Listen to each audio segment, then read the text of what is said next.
Esse aqui é o nosso robô salário mágico, que ele faz em média um salário mínimo por mês, tá bom? E você vai aprender também como você pode multiplicar essa estratégia, né, podendo aumentar um pouquinho esse valor. Se você quiser saber mais detalhes sobre o robô salário mágico, basta você clicar no link aí da descrição. Valeu!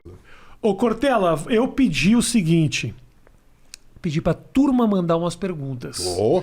E aí falei, vamos fazer uma das nossas discussões a partir daí, porque, porra, todo mundo tem pergunta, é impressionante como as pessoas têm pergunta pro Cortella. Então eu não quero perder meu tempo, quero direto ao assunto aqui com essa galera que me mandou essas perguntas. E eu gostei muito que eu convidei o Cortella para vir aqui e o pessoal falou, temos um tempo muito limitado. E eu achei maravilhoso isso, porque eu quero chegar nesse nível de eu controlar exatamente, porque podcast é uma coisa que atualmente começa às 14h de uma quarta-feira e pode ir até a sexta-feira, dependendo. Sim, claro. Principalmente a gente que se comunica, sim, não tem limite. É uma das maneiras de você perecer pouco a pouco. Exatamente. É uma forma de esvaimento paulatino. É impressionante isso. Mas vamos lá, eu separei aqui algumas das nossas perguntinhas e eu vou te repassar.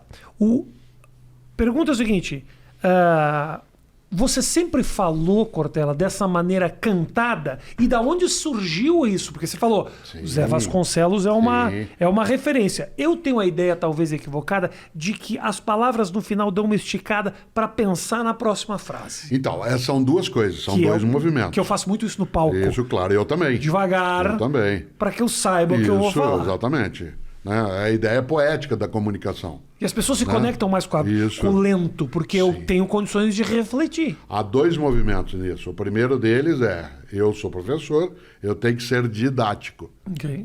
E para eu ser didático, portanto, eu ser compreendido, eu preciso fazer com que a pessoa me ouça bem e ela seja capaz de, enquanto eu digo algo, como eu estou fazendo agora, que essa expressão algo, que ela penetre e ela permaneça milésimos de segundos circulando em todas as sinapses que ela coloca. Se eu digo em todas as sinapses, ela não entende, mas se eu digo em todas as sinapses... Valorizando. Isso, eu consigo que ela absorva e me dá tempo de dar o passo seguinte no meu raciocínio. Para ser didático, eu preciso encadear, né, reflexões, argumentos, de maneira que a outra pessoa entenda aquilo como sendo um contínuo. Essa é a razão, né, de esticar, né, não só os fonemas, mas especialmente as sílabas, né, de modo que ela vá, e isso dá um ar cantado. Segundo, esse não é o meu sotaque original, né, eu sou caipira, portanto eu tenho a puxada do R, do norte do Paraná. Eu estou na capital paulista há 53 anos, mas você identifica alguém da minha região pedindo para ele dizer uma colher, por favor. Né, que não sairá desse modo. Se original, sairia uma colher, por favor. Né? Então, uma colher, por favor, ela já permite esse tipo de identificação. A leitura, né? O sotaque caipira, ele é um sotaque que pode ser usado mesmo, ele tem o seu encanto, né, sua beleza. Mas, na minha atividade, né, é preciso que, especialmente por fazer palestra, gravar coisas também, fazer rádio e TV, eu preciso ter um modo de comunicação, não que ele seja mais neutro, em termos de expressão vocálica, mas que ele seja menos manchado pela origem específica. Nesse sentido, nem eu posso usar o português lusitano original que se usa no Rio, né? Assim como um português fala pois, um carioca fala tomate. O carioca está mais perto do idioma original lusitano. Eu, em São Paulo, estou mais distanciado. Eu estou mais italianado no modo. Pois bem, dando esse passo aí que você pediu, como eu sou alguém que atua também no rádio, uma das coisas importantes é que você lembre sempre que, diferentemente de um palco, né, em que alguém está ali para isso, quando você está falando, você está dirigindo, ele pode estar estudando, ele pode estar lavando roupa, ele pode estar morando, ele pode estar tomando conta, né, de uma sala de aula, de uma portaria. Para que a minha comunicação ela seja eficiente, eu preciso estender e repetir. Estender e repetir. Ora, porque aí você presta atenção. Do contrário, isso vai. Diferentemente do palco ou da TV, em que você tem uma atenção de exclusividade, né, a tua atenção, eu não posso, estando na plateia, né, de uma apresentação tua, não está olhando. Ou lavar uma louça. Isso, exatamente. Não, difícil, Né? dificulta. O próprio podcast hoje, quando ele é utilizado só como imagem, ainda que ele exige uma atenção maior. Mas feito como algo que você sai caminhando, né, enquanto está fazendo outra coisa, você ouve, até é possível. Mas para que eu, de fato, seja compreendido, eu preciso ser capaz de cantar. Né? E é por isso que eu faço. Aí as pessoas dizem, mas você usa um sotaque falso. Falei, não, eu uso um sotaque conveniente. É o teu sotaque. Aquilo que eu desejo. É um sotaque. Ele não é o meu o tempo todo, esse modo como eu estou. Se eu estivesse Mas agora... é algo criado por você Sim, mesmo. Tanto que no campo do humor, né, há comediantes que me imitam, né, e gostam de fazê-lo. E o que você acha disso? Eu acho ótimo, porque sempre é uma homenagem. Você não imita alguém, você imita alguém porque ele é ridículo e, portanto, boçal, ou pelo outro lado. Eu prefiro olhar pelo outro lado, certo? Ora, se ele não imita por isso, isso é uma questão dele, não minha. Os imitadores teriam que ir a público dizer, Cortella, não é uma homenagem, eu estou te humilhando. O que eu já vi ótimos imitadores, mas o que eu nunca vi? Eu já vi alguns me imitando à minha frente, propositadamente. Ele não imita a voz, ele pode pegar a caricatura da voz. Tá, perfeito. Certo? A caricatura da voz, tudo bem. O imitador, e eu conheço um ou dois, né, que imita a voz, é porque o cara captura a alma. Aí é outra coisa. Né? Esse ultrapassou e muito. E você sabe que há muitos comediantes que são capazes de... Né, você não reconhece. Outra coisa é a caricatura. A caricatura como a imitação, ela é sempre gostosa, porque aquele é um dos modos como as pessoas te veem. Né? Mas o maior número de imitadores meus tem menos de 18 anos de idade. É. Né? Mas você tem um público muito grande de jovenzinhos. Você olha o rosto das pessoas que fez as perguntas, são jovenzinhos. Eu recebo muitos recados de pais ou mães assim, meu filho tem 14 anos, ele passa o dia te imitando, ele só fala como você fala. E eu não pergunto se isso é elogioso, né? Mas eu quero que seja, e por isso às vezes eu simulo que é. Boa. Eu uso muito, no humor, eu uso muito isso, e é louco, né? Porque tem um cálculo. Muitas vezes eu valorizo aquilo que eu quero que o cara lembre para depois eu fazer um punch com uma piada, ou que vem mais lá na frente alguma coisa que faz ele lembrar de algo que eu disse, ou eu tiro ou eu não valorizo aquilo que é engraçado para surpreender ele lá na frente. É uma matemática. Não, mas e tem que ter muita percepção de tempo. Eu estava lendo um livro que o Jerry Seinfeld lançou agora com as anotações ele é dele. metódico. Uma das coisas eu li até o desfecho, tem 3 linhas, até o desfecho eu não era capaz de imaginar que ele ia dar aquele passo. Ele diz, as mulheres reclamam muito que nós, maridos, ele falava de casamento, nós maridos não prestamos atenção nelas. A minha mulher não faz isso. Acho. Ora, esse modo respirado não é só o timing da comédia, ele é também uma maneira própria, né, dele falar que faz com que eu serei capturado naquele momento. Claro. Então, claro. Rouba a atenção, você puxa para um lado, tira para o outro, tem coisas... Então o sotaque, ele pode sim ser trabalhado, né, como uma forma de comunicação. Né? Claro. Mas aqui o nosso querido amigo Luca Ramos, para dizer, eu realmente peço, quando eu pego no Instagram, eu realmente pego sua pergunta, tá? Porque tem podcast por aí, vamos dizer isso aí, que o cara fala, recebi uma série de perguntas. Aí ele joga um monte de polêmica no convidado, de coisas que ele tirou da cabeça dele que estava anotado, não era das pessoas, aqui é realmente das pessoas. Existe intelectual burro ou isso é apenas uma falha de caráter? Não, é claro, a atividade intelectual ela pressupõe a possibilidade de ser correto no sentido científico, no sentido meditativo e não sê-lo. Porque eu sou de filosofia, muita gente diz, a filosofia ajuda a pensar. Eu digo, não necessariamente. Pensar é um atributo atávico da espécie. Sim. Não precisa ser ensinado. Segundo, não, mas é que a filosofia ensina a pensar certo. Eu digo, não necessariamente. Né? Há muitos modos dentro da filosofia que induzem ao equívoco, né? E que propositadamente driblam, né, aquilo que as pessoas estão entendendo, que é uma forma de prestidigitação mental. Né? Portanto, é possível fazê-lo. Num país como o nosso, em que há uma admiração muito grande por quem fala bem, como se falar bem fosse sinal de inteligência, né? É claro que é fácil você também dar esse passo. Não é isso. É que a filosofia ensina a pensar melhor e de modo mais livre. Falei, não. O nazismo também tem seus filósofos. Teve e tem. O fascismo teve e tem seus filósofos. Sim. Nesse sentido, né, imaginar que um intelectual seja na área de filosofia, seja no campo das ciências, né, da pesquisa pura, seja o que for, que não necessariamente essa pessoa tem a possibilidade de ser parvo, né, ou parva, é muito estranho. Sim, é possível. Eu, em vários momentos da minha atividade, quando eu olho para trás e vejo alguns tempos, ou me ouço, né, em algumas situações daquilo que falava, né, o mundo digital favoreceu muito a gente poder se ouvir de novo. Os registros são nossa, todos lá, como é que né? eu dei esse passo, ou esse caminho, né? Ele não deveria ter, olhando alguns momentos, situações em que, né, eu nunca me esqueço de uma circunstância que jamais eu repeti, falta, claro, ali de experiência, depois de muito tempo, em que para especificar numa conversa numa sala o que era uma coisa fofa, porque eu estava dando exemplo de coisas que você não consegue entender intelectualmente.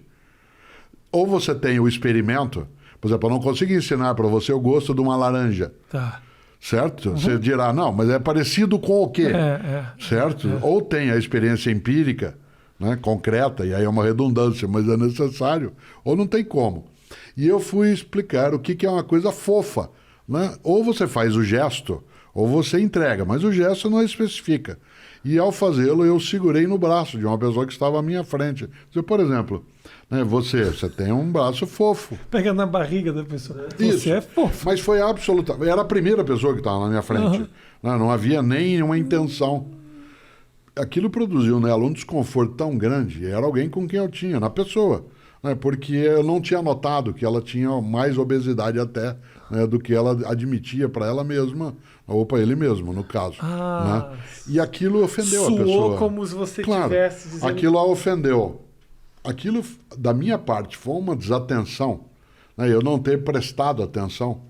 Porque você poderia dizer assim, eu não notei que você era gordo, o que é pior ainda, né?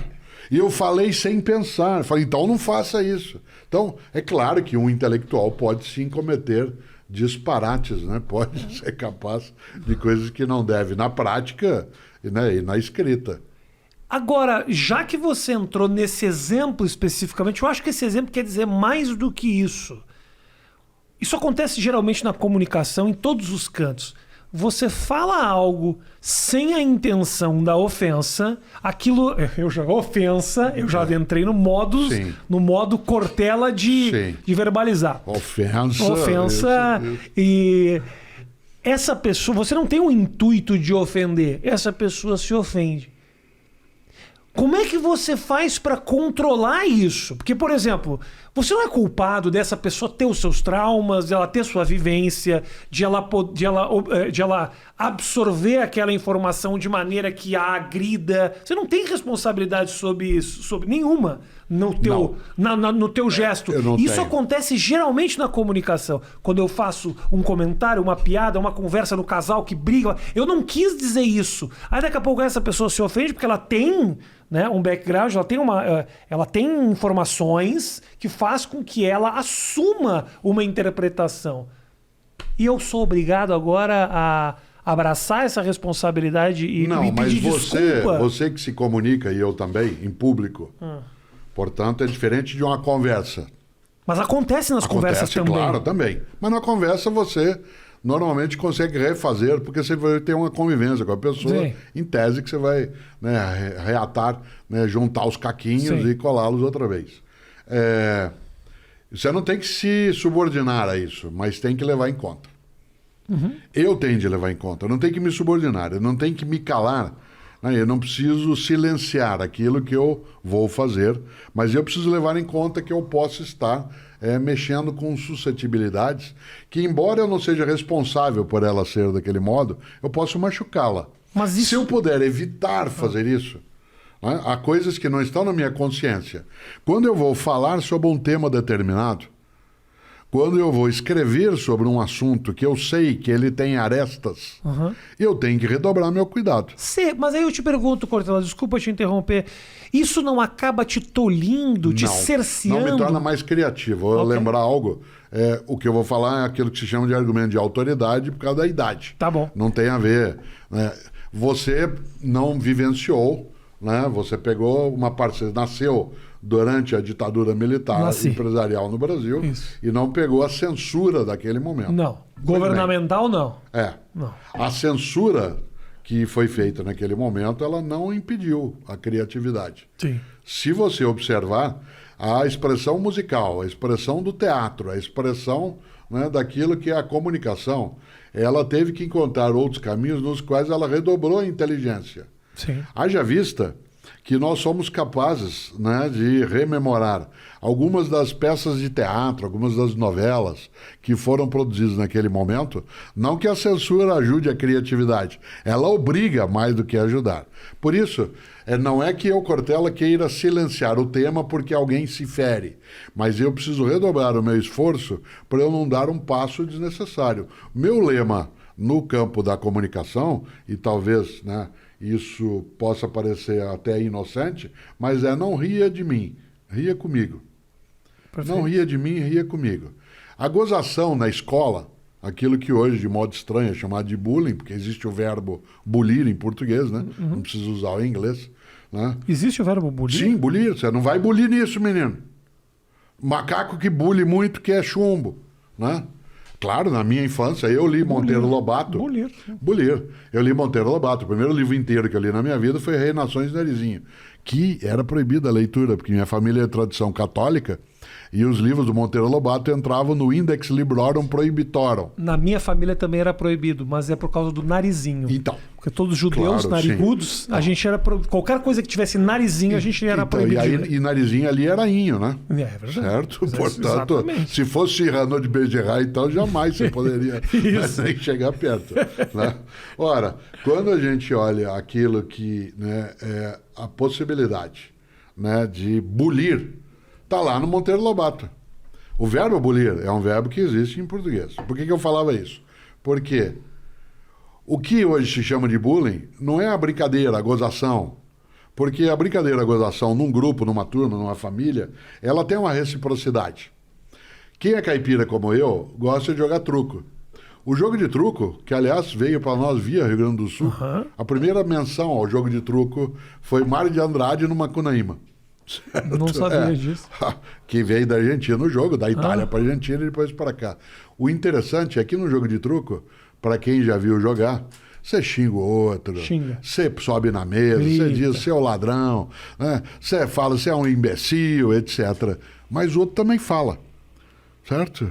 E você é humilhado e a humilhação é recíproca, porque agora eu te humilho, na outra é o contrário. Na escola mais antiga, você não tinha uma dimensão onde se pudesse maximizar a ofensa, né, a ponto dela se tornar algo que não tivesse reciprocidade. O que caracteriza o bullying, né, é exatamente não poder haver o outro lado. Eu não faço o que comediantes, alguns fazem, que é falar com alguém da plateia. Eu não faço isso também. Isso. Não faço. Nas palestras, não. Isso. Aprendi como? Veja o que é uma coisa fofa. Certo? Mais Ora, um motivo para eu não falar com a plateia. tua grande questão, será que eu fui ofensivo? Para a pessoa, fui.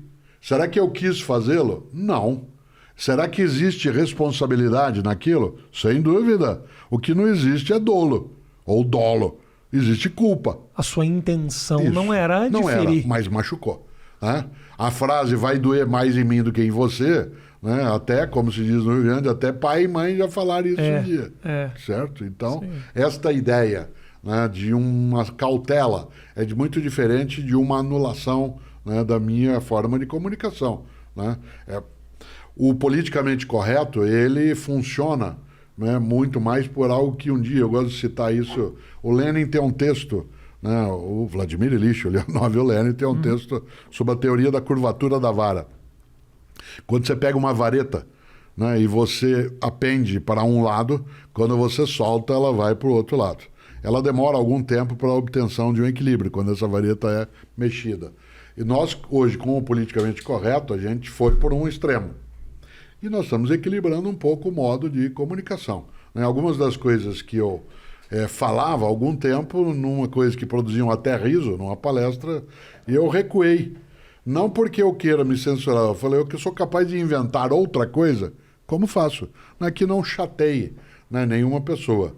Não há como eu impedir que alguém absorva, né, algo do modo próprio.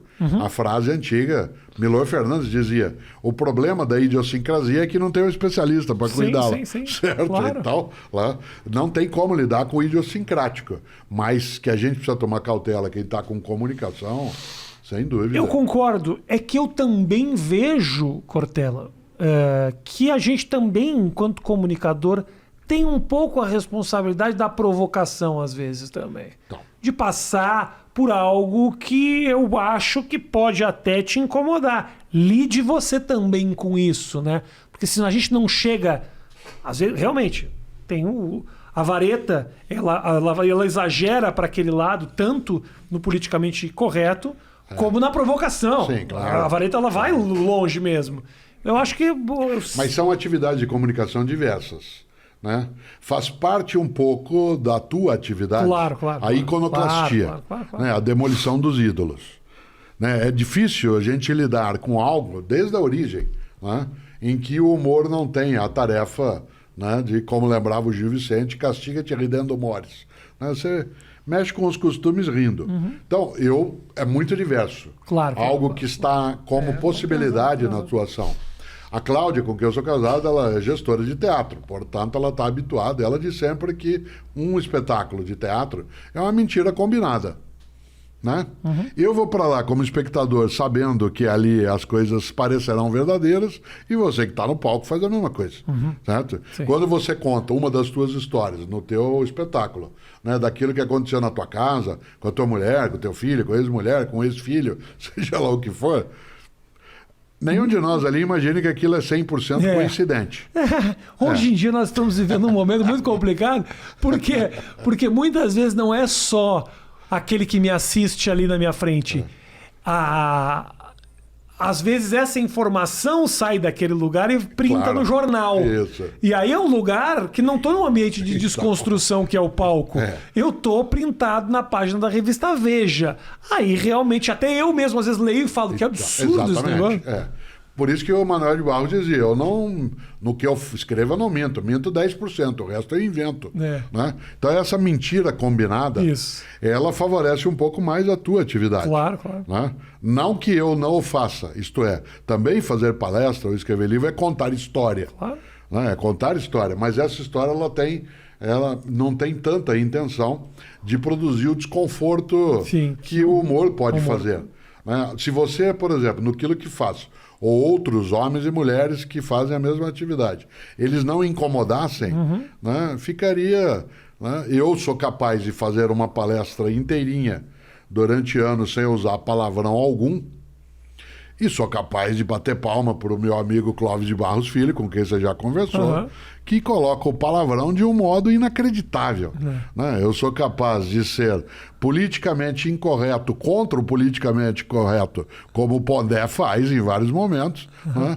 E sou capaz de, usando a elegância do Karnal, com quem você já conversou, né, dar um passo em que ele é de um sarcasmo brutal. Eu posso dar esses passos. É uma questão de escolha. Espera-se de alguém como Clóvis uma sinceridade e uma autenticidade que, se o palavrão não vier, a gente se chateia. Certo? Portanto, né, é diferente o modo, né, de presença. Como diz o meu porteiro, que o meu porteiro... o meu porteiro é muito criativo.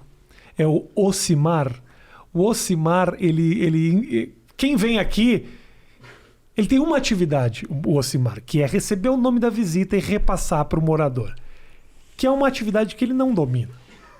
Ele ouve o que ele quer e ele fala o que ele bem entende. Um dia chegou o Clóvis de Barros e aí ele toca para mim aqui e fala: Rafael, tá subindo o Clausibar. E aí... Eu magnífico. Chamando o Clóvis de Barros de Clausibar para os Você sabe que 2 horas de conversa. Meu sobrenome Cortella, ele induz em várias regiões do Brasil se chamar de Portela. Sim. Certo? E mais do que isso, meu nome Mário Sérgio, pouca gente me chama de Mário Sérgio, mas às vezes na apresentação diz Mauro César. Mauro César. Né? Ou Marcelo. Mauro César Portela. Nessa história do sobrenome... Marcelo Portela. Meu pai, que já faleceu, ele era diretor de banco quando ele faleceu. E uma das coisas que ele fazia era, nos anos 1970, viajar pelo Brasil abrindo agência de banco. Abrir agência de banco nos anos 1970 era um evento na cidade. Vinha prefeito, vinha o bispo, vinha o padre, era um evento, tinha palanque, né? E meu pai um dia foi inaugurar uma agência, era a tarefa dele, inaugurar uma agência no interior, né, de Minas Gerais.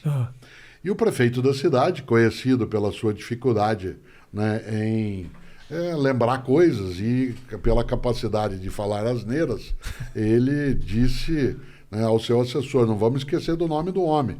Aí falou, o nome do homem é Antônio Cortella. Antônio Cortella, não vai errar o nome dele. É igual aquela escola de samba do Rio, mas é com C. Evidentemente que o prefeito abriu, dizendo, temos o prazer aqui de receber o doutor Antônio Cangueira, certo? E durante muitos anos da minha família, nós brincávamos de Cangueira, né? Cangueira. Ora, quando vem o Clóvis e ele ganha esse nome germânico, isso é uma coisa, inclusive porque ele tem, né? Aquele padrão, como eu digo, o Clóvis é vulcano encarnado, né? Então aquele modo, ele sem dúvida, essa tradução, né, que o Ocimar faz, é uma coisa que tem apreciação, né? Eu sou professor, como eu disse muitas vezes, faz 47 anos que eu me deparo com todos os tipos de nomes. Qual foi o nome mais absurdo? Filonésia, que é um nome que faz sentido, no sentido greco-latino, né? Mas é um nome de cotidiano, poucas vezes. Um outro nome que eu estranhei, a sonoridade é correta, mas a escrita não, claro que isso se devia, né, ao escrivão, era Celso, com S e C cedilha, certo? Isso na sala.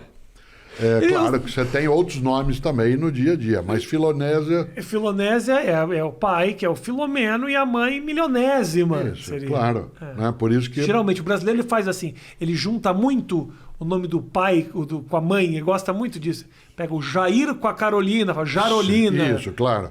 Né?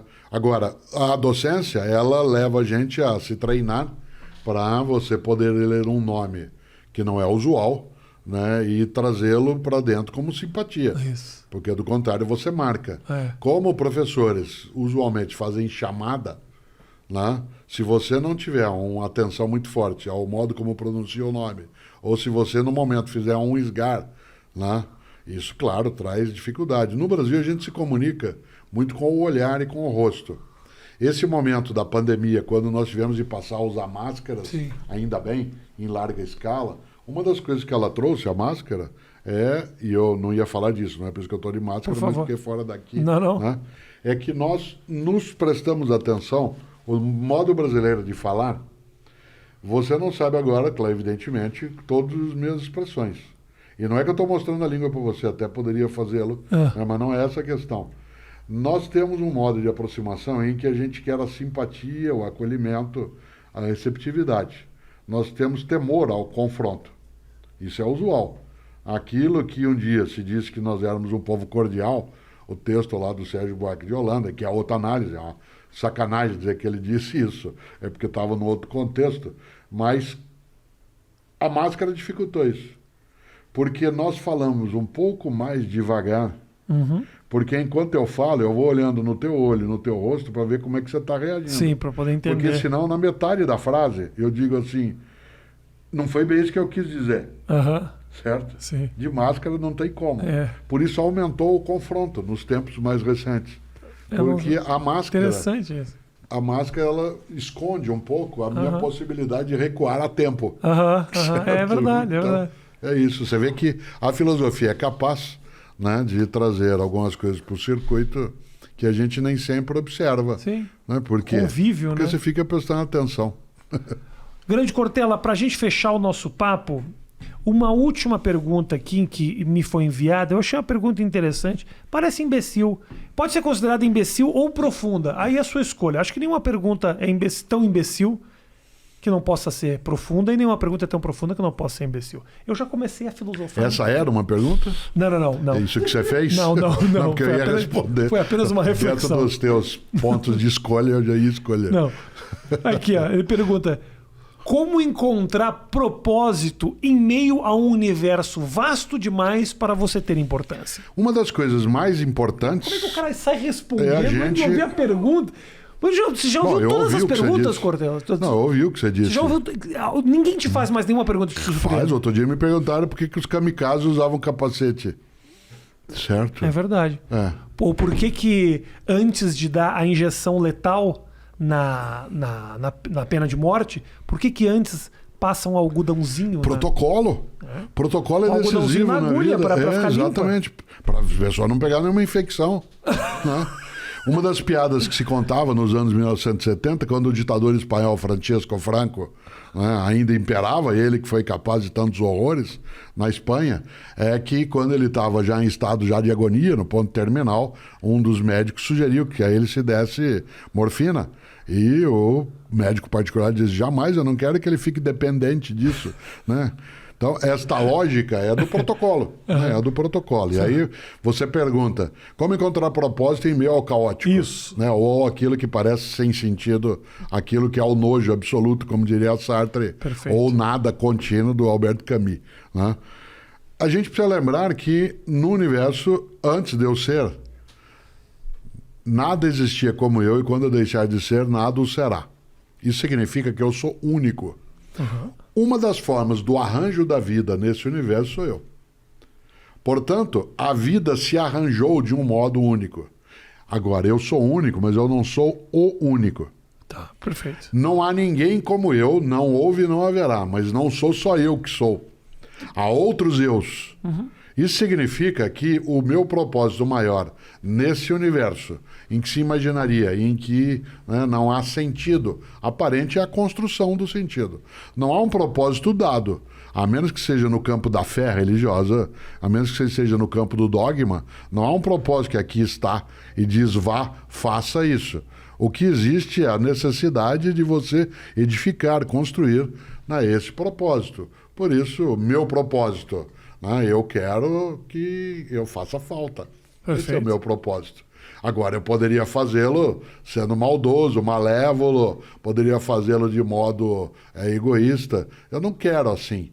Eu quero ser bem lembrado. Eu quero ser afamado, como eu disse antes, e não difamado. Por quê? Vaidade minha. Perfeito. Se algo acontecer, saiba que por mim será sempre muito bem lembrado, Cortella. Se é que de alguma maneira isso te deixa feliz. A gente sempre tem de receber com afago os afagos que nos são dados. E é claro, sendo você uma pessoa que eu admiro em várias coisas, muito obrigado. É claro que a gente retorna. Mas, como diria Machado de Assis, espere eu falecer. Por uma razão, dizia ele, está morto, podemos elogiá-lo à vontade. Talvez eu espere, talvez eu vá até antes, Cortella. Meu colesterol elevado, não fica achando você que eu vou muito longe, não. Que quando você menos espera, eu tenho que agilizar, fazer tudo que eu puder agora, porque eu não sei até quando eu duro. Não sei, essa não é uma reflexão que tenha todo o meu alcance.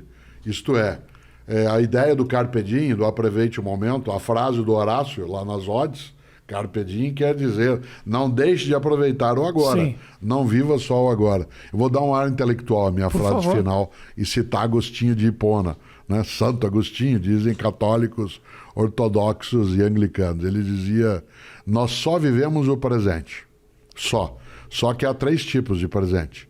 O presente do passado, que chama memória, mas que está com você agora.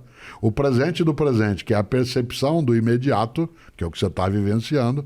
E o presente do futuro, que é a espera, a expectativa, que também está com você. Mas você só vive o presente. Por isso, não abrevie teu presente. Isso é muito bonito, cara. Cortella, obrigado demais pela tua visita. Obrigado pela tua audiência também. Eu peço que você siga o canal do Cortella, não é? O canal do Cortella, vamos fazer essa propaganda aí. É, uma coisa boa. É uma coisa apreciável. O canal do Cortella, vou deixar o link aqui na descrição para mais reflexões, para mais boas conversas. Você, por favor, busca Cortella no YouTube, que tem coisa para... Se o Cortella fosse ganhar R$1 por visualização dos vídeos dele, Hoje ele já tinha até trocado de carro. Eu não dirijo, não tenho carteira de motorista. Então nem pra isso serve. Então Não. não acesse os vídeos do Cortella, que não serve pra absolutamente nada.